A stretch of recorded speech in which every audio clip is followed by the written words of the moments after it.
আজকে জগৎবল্লভপুরের সামনে আপনাদের তথ্য রাখছি, বোমা ওখানে তৈরি হচ্ছে, বোমা ফাটছে।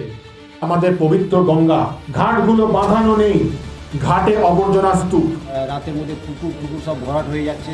থানার পেছনেই বেআইনি পুরো আবর্জনার পাহাড়। জগৎবল্লভপুরের মানুষ মোটেই ভালো নেই। মুন্সিরহাট ইচ্ছাগাড়ি এলাকায় প্রায় রাস্তার খুবই অবস্থা খারাপ আছে। রিষড়া থানার কি চোখে কালো কাপড় বাঁধা? স্টেশনের সামনে পাথর ছোড়াছড়ি জেরে থমকে যায় ট্রেন চলাচল। তৃণমূল কংগ্রেসের জমি মাফিয়ারা, তৃণমূল কংগ্রেসের সুদীপ্ত রায়, কল্যাণ ব্যানার্জির অনুগত ব্যক্তিরা সেখানে গিয়ে চাষিদের কাছ থেকে কম পয়সায় জমিগুলো তুলছে, চাষিদের ভয় দেখাচ্ছে। শ্রীরামপুর পৌরসভার সামনে নিয়মিত রাস্তা পরিষ্কার হয় না, তারা পুরো বিধানসভা আজকে চলছে, তাদের রাস্তার সামনেই পুরো আবর্জনা স্তূপ। শ্রীরামপুর জুড়ে নদীর পাড়ে যেই ক্ষতিগ্রস্ত হচ্ছে এই ধস নেমে নেমে, দায় কি? মাইনিং হচ্ছে, স্যান্ডের বালির কাজ হচ্ছে, মাটির কাজ হচ্ছে, ইলিগাল ভাবে এটা পুরো সাপোর্ট করছে তৃণমূল কংগ্রেসের সিন্ডিকেট মাফিয়া। জগৎবল্লভপুর এবং শ্রীরামপুর বিধানসভার গত 5 বছরের কাজের খতিয়ান তুলে ধরে প্রতীকী চার্জশিট পেশ করল বিজেপির লিগাল সেলের কো কনভেনার কবির শঙ্কর বসু। চার্জশিট, তৃণমূল কংগ্রেসের এগেনস্টে চার্জশিট মানে তাদের ফেলিয়ার। তারা কিভাবে মানুষকে টুপি পরিয়ে পরিষেবা না দিয়ে কিভাবে সমাজকে অন্ধ রেখে তারা এগিয়ে যাচ্ছে, সেই কিছু তথ্য এই জেলার দুটো বিধানসভা, শ্রীরামপুর বিধানসভা এবং জগৎবল্লভপুর বিধানসভা আপনাদের সামনে আমরা রাখবো। ইয়ারোরা যেভাবে পশ্চিমবঙ্গ জুড়ে সন্ত্রাস চালিয়েছেন, পশ্চিমবঙ্গতে জ্ঞানেশ কুমারকে এসে দেখা উচিত, তীব্র কটাক্ষ কবির শঙ্কর বসুর। প্রকাশ করা হলো দুটি বিধানসভার প্রতীকী চার্জশিট। আজ সাংবাদিক সম্মেলনের মধ্য দিয়ে শ্রীরামপুর ও জগৎবল্লভপুর বিধানসভার চার্জশিট পেশ করল বিজেপি লিগাল সেলের কো কনভেনার কবির শঙ্কর বসু। সেখানে বিধানসভার বিভিন্ন গাফিলতি তুলে ধরা হয়। সেই চার্জশিটেই একদিকে যেমন বিধানসভা এলাকার সাধারণ মানুষের সমস্যার কথা তুলে ধরা হয়, অন্যদিকে তৃণমূলের বিভিন্ন দুর্নীতির কথাও বলা হয়। পাশাপাশি তিনি আরও বলেন, ইয়ারোরা যেভাবে পশ্চিমবঙ্গ জুড়ে সন্ত্রাস চালিয়েছেন, সরকারের এজেন্ট হয়ে কাজ করছেন, ইয়ারোরা ফর্ম 7-এর বিষয়ে পুলিশকে গিয়ে কমপ্লেন করছেন। আমাদেরও রাজ্য সভাপতি বলেছেন এবং আমি আবারও বলছি, জ্ঞানেশ কুমারকে এসে দেখা উচিত কিভাবে ইয়ারোরা তাণ্ডব চালাচ্ছেন। আজকে রাজ্য জুড়ে ভারতীয় জনতা পার্টি পশ্চিমবঙ্গের পক্ষ থেকে আমরা প্রত্যেক বিধানসভায় চার্জশিট, তৃণমূল কংগ্রেসের এগেনস্টে চার্জশিট মানে তাদের ফেলিয়ার, তারা কিভাবে মানুষকে টুপি পরিয়ে পরিষেবা না দিয়ে কিভাবে সমাজকে অন্ধ রেখে তারা এগিয়ে যাচ্ছে, সেই কিছু তথ্য এই জেলার দুটো বিধানসভা, শ্রীরামপুর বিধানসভা এবং জগৎবল্লভপুর বিধানসভা আপনাদের সামনে আমরা রাখবো। প্রেস কনফারেন্সের পর যে দুটো কাগজ আছে আমাদের, সেটা আমরা সকলকে হ্যান্ডওভার করে দেব।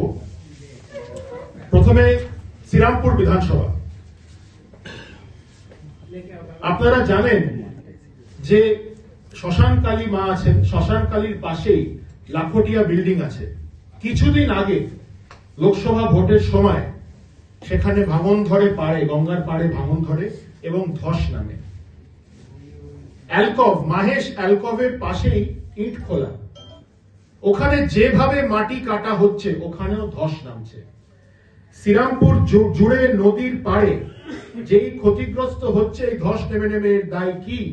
আগামী দিন যদি ওখানে বিল্ডিং পড়ে যায়, এর দায় কিন্তু এই তৃণমূল সরকার, কারণ তারা এই যে ইলিগাল মাইনিং হচ্ছে, স্যান্ডের বালির কাজ হচ্ছে, মাটির কাজ হচ্ছে, ইলিগাল ভাবে এটা পুরো সাপোর্ট করছে তৃণমূল কংগ্রেসের সিন্ডিকেট মাফিয়া। রিষড়া থেকে দিল্লি রোড রাস্তা দীর্ঘদিন বেহাল অবস্থায়, মানুষ ওখানে যাতায়াত করতে পারছে না, কিন্তু পৌরসভার চোখ বন্ধ, এমএলএ চোখ বন্ধ, এমপির চোখ বন্ধ। বরঞ্চ আমরা দেখেছি যে, আমি পরেও বলছি, সুদীপ্ত রায় যিনি এখানকার বিধায়ক, ওনার হাসপাতালে স্বাস্থ্যসাথী কার্ডও ইউজ হয় না, আয়ুষ্মান ভারত তো ছেড়েই দিন, এই চলছে শ্রীরামপুরে। আবর্জনা স্তূপ, আপনারা যারা যারা শ্রীরামপুর বিধানসভায় থাকেন, আপনারা হয়তো খেয়াল করেছেন আপনাদের রাস্তার কোণে, আপনাদের ওয়ার্ডে যেই নোংরা, যেই আবর্জনা স্তূপ, সেটা হয়তো দিনের পর দিন পরিষ্কার হচ্ছে না, ডেঙ্গুর সমস্যা কমছে না, ম্যালেরিয়া সমস্যা কমছে না, পরিষেবাগুলো যেটা পৌরসভার দেওয়া উচিত সেগুলো আপনারা পাচ্ছেন না। নিকাশি ব্যবস্থা, কিছুদিন আগে ভয়াবহ বৃষ্টিতে কলকাতা শহর ভেসে গেছিল, তার সাথে শ্রীরামপুরও কিছু কম এতে পড়েনি, প্রবলেমে পড়েনি। পুরো ভেসে যায়, নালা বন্ধ। যেখানে আবর্জনা থাকবে, যেখানে এমনি নোংরা থাকবে, সেখানে তো রাস্তা নালা বন্ধ হবেই। পৌরসভা কোনো এগুলোতে কোনো কাজ করছে না। জল নিকাশি বলুন, এটাতেও কোনো ইমপ্রুভমেন্ট নেই। ভোটের আগে আপনাদের যেগুলো বলা হয় সেগুলো আগামী 5 বছর পৌরসভা বলুন, বিধায়ক বলুন, চুপ করে যায়। আজকে ঘাটে ঘাটে, আপনারা আমাদের পবিত্র গঙ্গা, ঘাটে ঘাটে মানুষ নামতে পারে না, ঘাটগুলো বাঁধানো নেই, ঘাটে আবর্জনা স্তূপ। রিষড়া থানার পেছনেই বেআইনি পুরো আবর্জনার পাহাড়। রিষড়া থানার কি চোখে কালো কাপড় বাঁধা? যদি পুলিশ প্রশাসনের ঠিক পাশে এইভাবে ইলিগাল অ্যাক্টিভিটি হচ্ছে, তাহলে আপনারা ভেবে দেখুন সমাজে কিভাবে আইন শৃঙ্খলা এবং পৌর সেবা যেগুলো, সেগুলো সাধারণ মানুষ পাবে। রিষড়ায় যেটা মাঠ আছে, খোলা মাঠ, মাসের পর মাস আবর্জনা। যারা যুবকরা আছে তারা যে ক্রীড়া ব্যবস্থায় এখানে অংশগ্রহণ করবে, কিভাবে করবে, তাদের জন্য কোনো চিন্তা নেই। রেল লাইনের ধারে পার্কিং এবং রেলিং দেওয়ার কাজ অসম্পূর্ণ। রেল লাইনের ধারে পার্কিং এবং রেলিং এর কাজ আজ অব্দি, কত বছর ধরে যে মানুষকে এখানে বলা হচ্ছে, সেটা আজ অব্দি অসম্পূর্ণ। রিষড়া স্টেশনের সামনে পাথর ছোড়াছুড়ি জেরে থমকে যায় ট্রেন চলাচল। আপনারা দেখেছেন পশ্চিম বাংলা জুড়ে বন্দে ভারত, যেটা আমাদের মাননীয় প্রধানমন্ত্রী জি লঞ্চ করেছেন, একটি এক্সক্লুসিভ ট্রেন, কিভাবে তাদের কাঁচ ফাঁচ ভেঙে দেওয়া হচ্ছে। আমরা দেখেছি রিষড়াতেও এই ঘটনা ঘটেছে। শ্রীরামপুর পৌরসভার সামনে নিয়মিত রাস্তা পরিষ্কার হয় না। যেখানে চেয়ারম্যান, যেখানে বোর্ড অফ কাউন্সিলর্স, যাদের দ্বারা পুরো বিধানসভা আজকে চলছে, তাদের রাস্তার সামনে পুরো আবর্জনা স্তূপ। আমরা কোন শহরে বাস করছি? এখানকার মানুষ কাদের দেখে এগোবে? এই হলো আজকে শ্রীরামপুর বিধানসভার পরিস্থিতি। শ্রীরামপুরে একাধিক জুট মিল ঢুকেছে, বন্ধ হয়ে গেছে। একাধিক কয়লা কারখানাও বন্ধ হয়ে গেছে, কলকারখানা বন্ধ হয়ে গেছে। আমি আগের দিন যখন শ্রমিকদের নিয়ে একটি প্রেস কনফারেন্স করেছিলাম আপনাদের সামনে, শ্রমিকরা কিভাবে থাকছে আপনাদের বলেছিলাম। তাদের ওখানে 2 থেকে 3 ঘন্টার জল আর আলো আসে, তাদের জীবনে কোনো ইমপ্রুভমেন্ট নেই। কলকারখানা বন্ধ হয়ে যাচ্ছে, জুট মিল বন্ধ হয়ে যাচ্ছে, শিল্প নেই। শ্রীরামপুর বিধানসভা যেহেতু শ্রমিকদের একটি বড় জায়গা, এখানে বাজেভাবে affected. Srirampur girls high school ও রিষড়া বিদ্যাপুর স্কুলে শিক্ষকই নেই, শিক্ষকই নেই। শিক্ষক থাকবে কি করে? যদি হাজার হাজার চাকরি চলে যাচ্ছে, সুপ্রিম কোর্ট নির্দেশ দিচ্ছে হাজার হাজার চাকরি চলে যাচ্ছে, কোথা থেকে টিচার আসবে? তাই গতকাল তুষ্টিকরণের জন্য মমতা বন্দ্যোপাধ্যায় বেকার ভাতা অ্যানাউন্স করেছে। যারা ক্লাস 10, যারা মাধ্যমিক পাশ করেছে, তাদের কিছু টাকা দেওয়া হবে। এই সমাজ কি এই চাইছে? এই সমাজ কি চাইছে এই ভাতা নিয়ে বেঁচে থাকবে? মমতা ব্যানার্জি যেমনি বলেছিল চপ কাটলেটের শিল্প, তেমনি এখানে যুবকদের এই ভাতা দিয়ে তিনি মোটিভেট করতে চাইছেন। খুব দুঃখজনক, দুর্ভাগ্যজনক যে একটা মুখ্যমন্ত্রী আজকে এই চিন্তাধারা।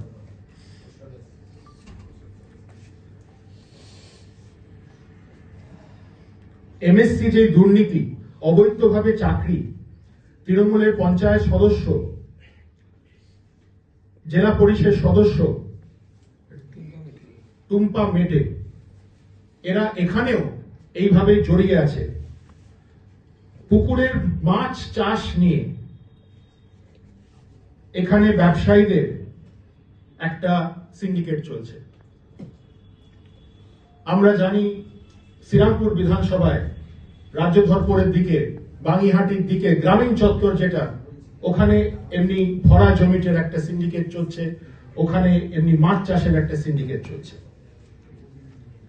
তৃণমূল কর্মী শেখ রবি আলের হাতে আক্রান্ত ট্রাফিক কনস্টেবল, সেই চিত্র কিন্তু আমরা ভুলিনি, পুলিশকে কিভাবে মারা হয়েছিল। তো বন্ধুগণ, যেখানে পুলিশ যারা আইন শৃঙ্খলা তুলে ধরবে, তারাই আক্রান্ত শাসক দলের নেতার হাতে। মানুষ কিভাবে সুরক্ষিত থাকবে? যেই পুলিশ আমাদের রক্ষা করবে তাদেরই মারধর করছে তৃণমূলের নেতা। মানুষ কিভাবে সুরক্ষিত থাকবে?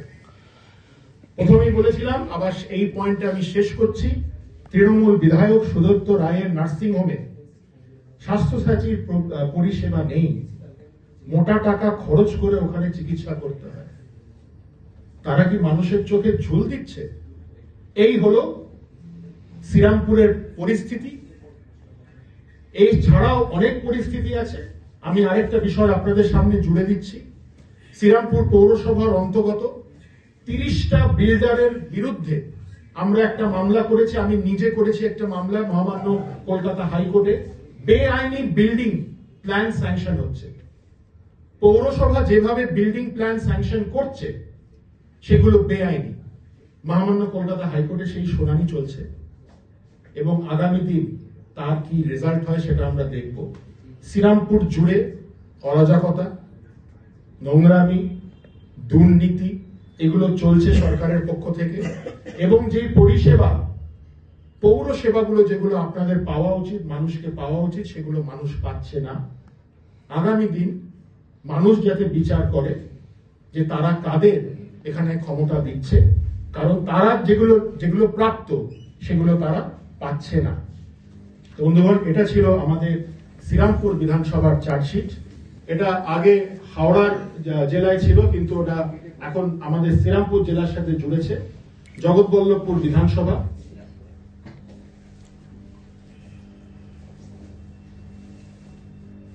রাস্তাঘাটের বেহাল অবস্থা। মুন্সিরহাট, ইচ্ছাকরি, বেহাল অবস্থা রাস্তাঘাটে। তৃণমূল শাসিত প্রশাসনের তরফে কোনো উদ্যোগ নেই এই রাস্তাকে ঠিক করতে।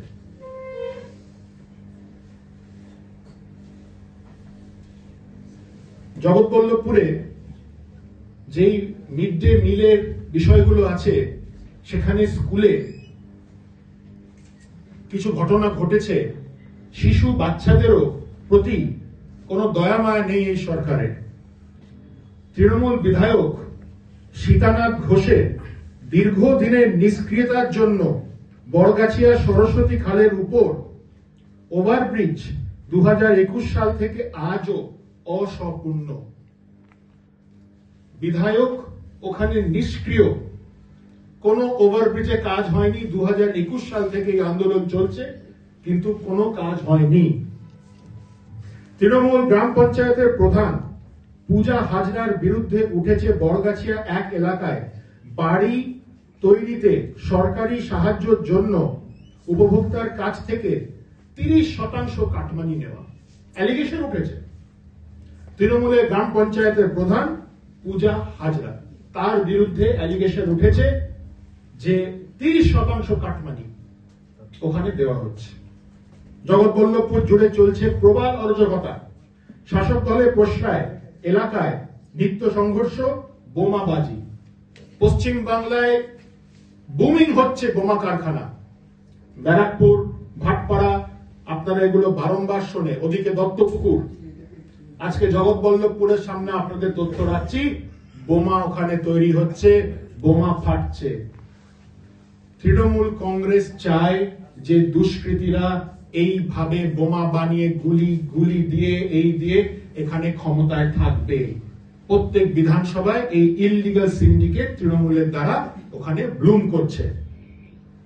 তৃণমূল শাসিত গ্রাম পঞ্চায়েতের সভাপতি অমর বন্দ্যোপাধ্যায়ের বিরুদ্ধে উঠেছে মাজু এলাকায় টাকা নেওয়ার অভিযোগ।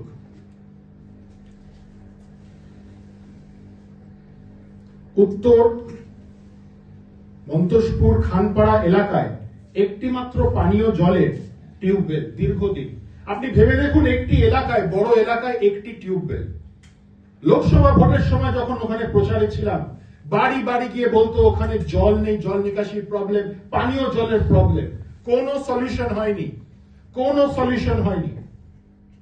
মানুষ জল পাচ্ছে না, পরিষেবা পাচ্ছে না। ওটা পঞ্চায়েত বেড, পঞ্চায়েতের পরিষেবা পাচ্ছে না। পাতিহাল এলাকা, ওখানে একটা পাতিহাল বলে জায়গা আছে, রাতের অন্ধকারে চলছে পুকুর থেকে মাটি চুরি। বহু অভিযোগ করা হয়েছে পুলিশ স্টেশনে। আমি জানি একটি ঘটনা, পুলিশ স্টেশনে অভিযোগ করা সত্ত্বেও পুলিশ নীরব। পুকুর থেকে মাটি চুরি হচ্ছে, পুকুর ভরাটের কাজ হচ্ছে, অবৈধ ইলিগাল বাড়ি হচ্ছে, জমি দখল হচ্ছে। এবং বন্ধুগণ, উপপ্রধান তপন চন্দ্রের বিরুদ্ধে পাটিহালে পূর্বপাড়া এলাকায় একটি পুকুর কালভার্ট নির্মাণ নিয়ে বিরোধের জেরে মহিলাদের ওপরে হামলার অভিযান। তো বন্ধুগণ, সবকিছু মিলিয়ে যেই জমি দখলের কাজ চলছে, পুকুর ভরাটের কাজ চলছে, বিধায়ক ওখানে নিষ্ক্রিয়, উন্নয়নের কোনো কাজ নেই, সিন্ডিকেট রাজ চলছে, যারা ওখানে পৌর প্রধান, যারা পঞ্চায়েত প্রধান, তাদের আন্ডারে, তাদের নেতৃত্বে এই চলছে জগৎবল্লভপুর বিধানসভায়। ভারতীয় জনতা পার্টি আন্দোলন চালিয়ে যাচ্ছে এবং আগামী দিন ওখানে জোরদার আন্দোলন চলবে। আপনাদের মাধ্যমে এই কিছু বিষয়, কিছু পয়েন্ট মানুষের কাছে যাতে পৌঁছায় আপনাদের সামনে তুলে ধরলাম।